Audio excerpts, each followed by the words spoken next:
Subscribe to our YouTube channel and press the bell icon to get the latest updates.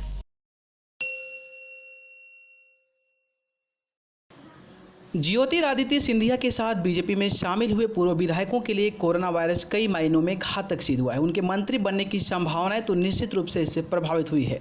Scindia समर्थक पूर्व मंत्री इमरती देवी के बयान से तो कम से कम यही लगता है कि इमरती देवी ने बुधवार को कहा कि कोरोना वायरस नहीं होता है तो महाराज अब तक केंद्र में मंत्री बन चुके होते।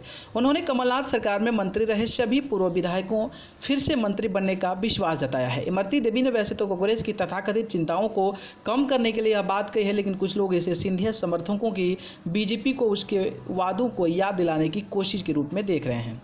इमरती क्राइसिस मैनेजमेंट ग्रुप का मीटिंग में शामिल होने के लिए ग्वालियर कलेक्ट्रेट आई थी। इसी दौरान मीडिया कर्मियों ने उन्हें प्रदेश में कैबिनेट विस्तार के बारे में कांग्रेस की चिंताओं के बारे में पूछना शुरू किया। पूर्व मंत्री ने इसके जवाब में उल्टा कांग्रेस पर ही तंज कस दिया।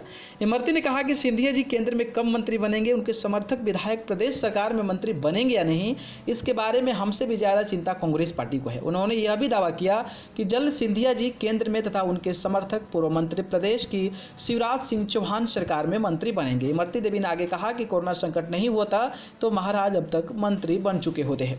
यह बात किसी से नहीं छिपी है कि मुख्यमंत्री शिवराज सिंह चौहान के कैबिनेट विस्तार में कोरोना वायरस एक बड़ी बाधा रहा है, जिसके चलते शिवराज को मुख्यमंत्री बने करीब 2 महीने पूरे होने वाले हैं, लेकिन उन्हें 5 मंत्रियों से ही कैबिनेट में काम चलाना पड़ रहा है। इस बीच कैबिनेट विस्तार की चर्चाएं बीच में तेज थी, लेकिन फिलहाल सरकार का सारा ध्यान 18 मई से शुरू हो रहे लॉकडाउन के चौथे चरण की तैयारियों पर है। यानी सिंधिया समर्थकों को मंत्री बनने का इंतजार अभी लंबा खिंच सकता है। इमरती देवी वैसे तो कांग्रेस की चिंताओं को शांत कर रही थी, लेकिन राजनीतिक जानकारों का एक तबका इसे सिंधिया गुट की ओर से बीजेपी को उसके वादों को याद दिलाने के रूप में देखा जा रहा है। मार्च महीने में जब सिंधिया के साथ ही तत्कालीन विधायक कांग्रेस छोड़ बीजेपी में शामिल हुए थे, उनसे इसी तरह का वादा बीजेपी आलाकमान ने किया था। कोरोना संकट के चलते केंद्र सरकार का कैबिनेट विस्तार अटका है। बीते समय के साथ बीजेपी कई अपने वादे भूल न जाए। इमरती शायद इसे इन वादों को याद कराने की कोशिश कर रही हो। कारण चाहे जो भी हो, लेकिन उनके इस बयान से प्रदेश की सियासत में गर्माहट आ गई है। न्यूज़ रूम से न्यूज़ लाइव की रिपोर्ट।